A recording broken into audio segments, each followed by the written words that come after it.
catchphrases of the 2020s was, "I did my research." The phrase was so pervasive that it spawned a whole range of memes that satirized those who claimed to have done their research, which was taken as shorthand for quick internet searches, reading Facebook posts, and participating in online discussion boards, particularly around vaccines.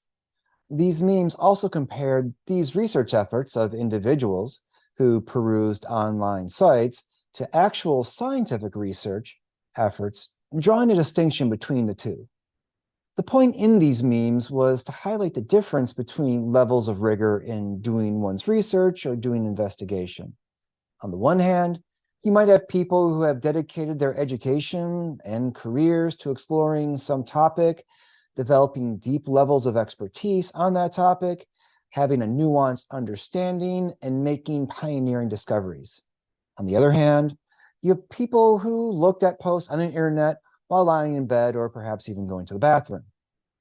This just goes to show that not all research investigation is created equal.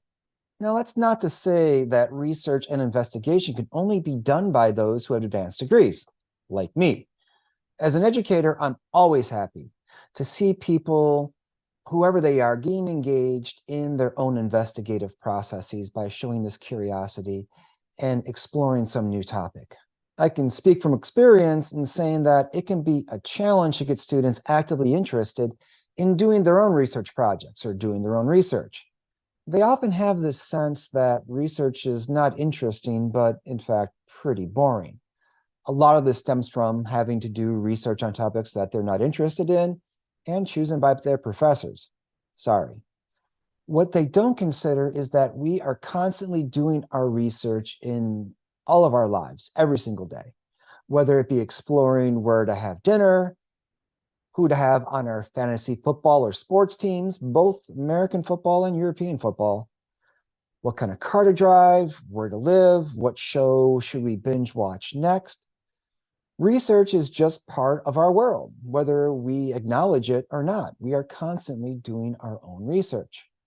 But when talking more formally about doing research and investigating some topic, no matter what it is, we are referring to a process of more systematic investigation in which a variety of data can be collected towards testing some hypothesis, identifying the strength of causal relations, or just exploring some research question that we're curious about and want to know more about.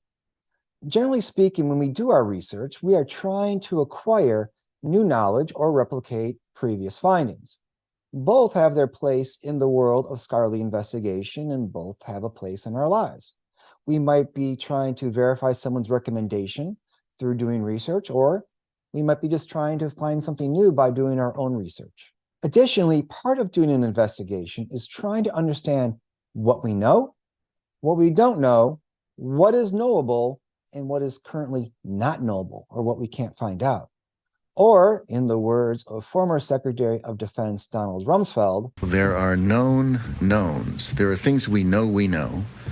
We also know there are known unknowns. That is to say, we know there are some things we do not know. But there are also unknown unknowns, the ones we don't know we don't know. In listening to the words of Secretary Rumsfeld, we can agree that there are known knowns and known unknowns. And one of the things we first want to do is acknowledge what we currently believe to be true, or what is known, or what we think is known. We also want to be aware of what we don't know, or what is unknown.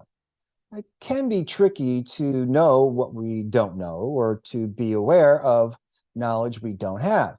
But it can also be tricky to think we know what we know, because in fact, we might not know what we know, but only think we know what we know.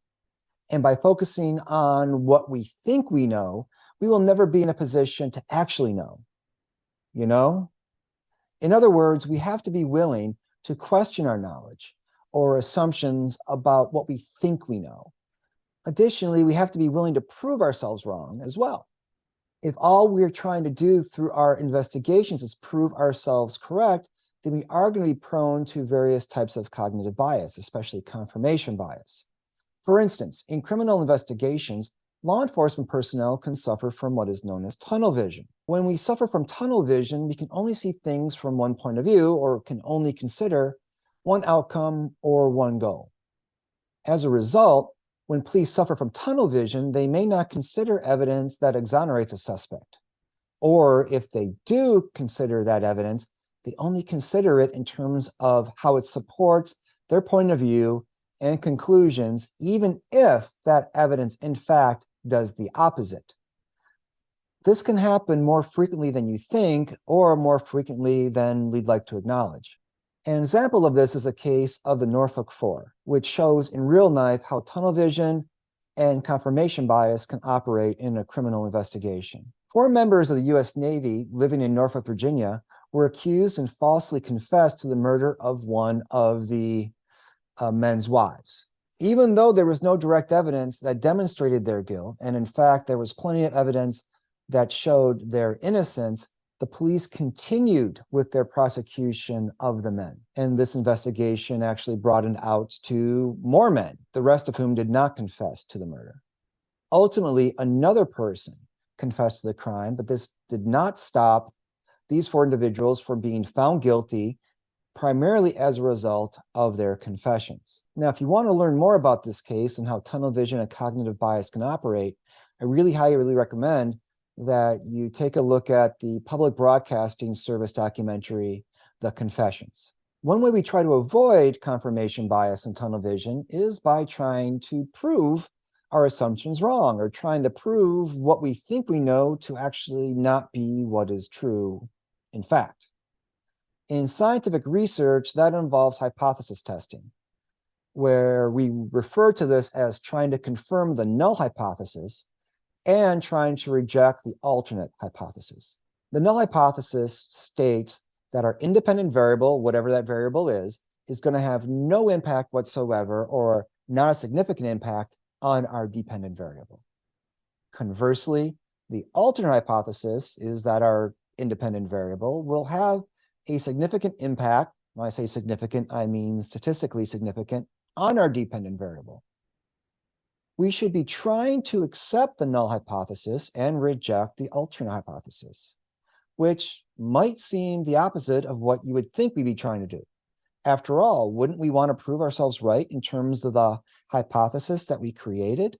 Well, the thinking goes, if we try to prove the null hypothesis, that there is no relationship, and can't, then the alternate hypothesis must be true. Likewise, if we're not able to prove the alternate hypothesis true, then the null hypothesis must be true. So we're not trying to prove the alternate hypothesis true, we're trying to disprove the null hypothesis. This is why we never try to prove that the relationship we think exists, in fact, does exist, because if we try to prove it exists, we likely can, whether it exists or not. So we need to be very careful to not let confirmation bias drive our results. By trying to prove ourselves not right, we guard against confirmation bias.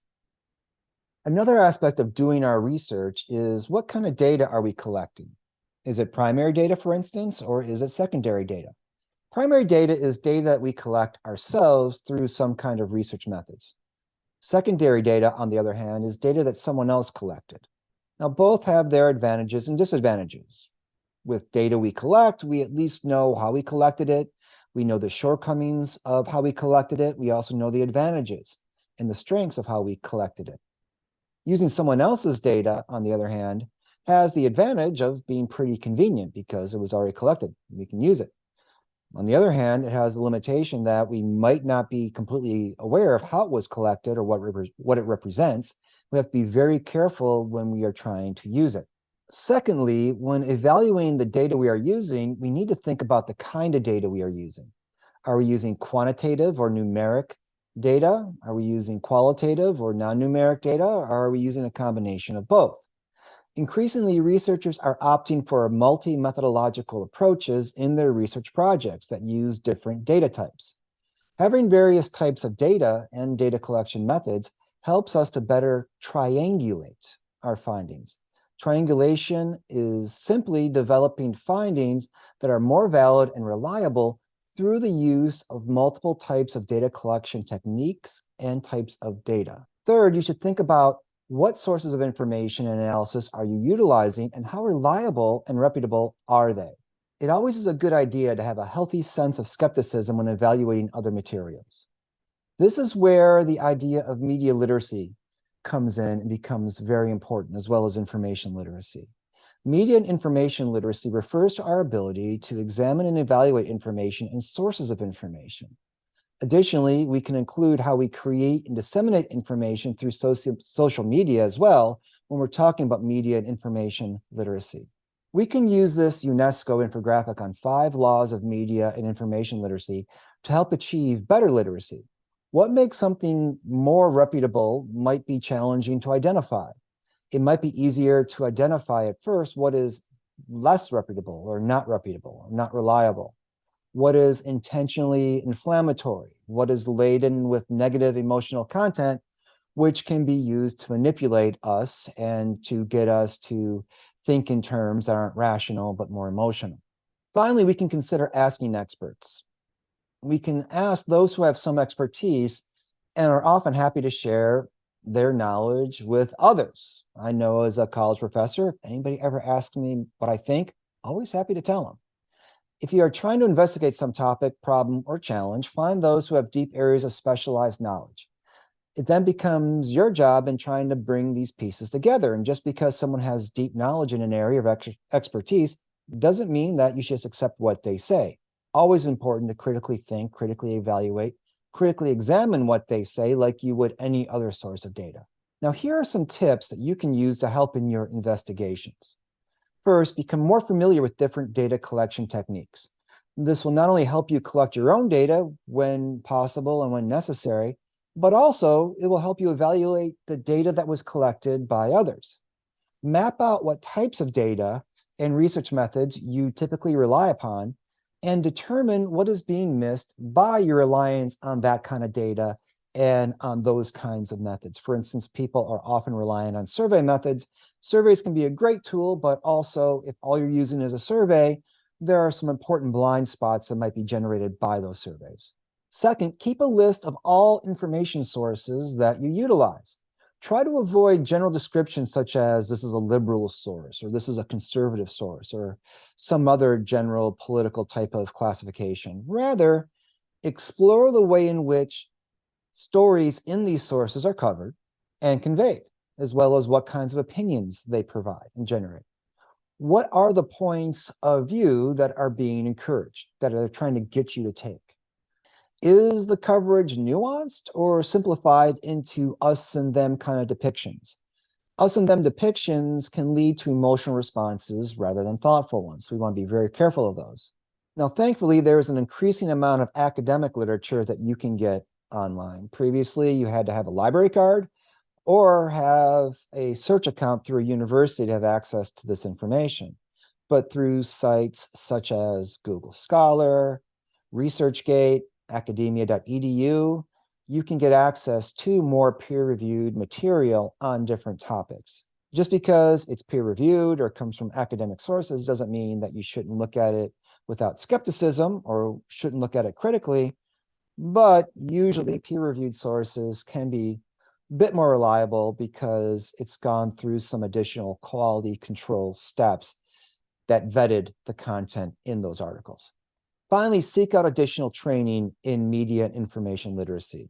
There's a lot of training out there online you can find, and that training will help you better identify problematic sources of information that are made to intentionally manipulate you. When we talk about cognitive warfare or psychological operations or disinformation campaigns, we really need to have strong media literacy and information literacy. So keep doing your own research and investigation, but make sure to do so in a way that protects you against disinformation and manipulation.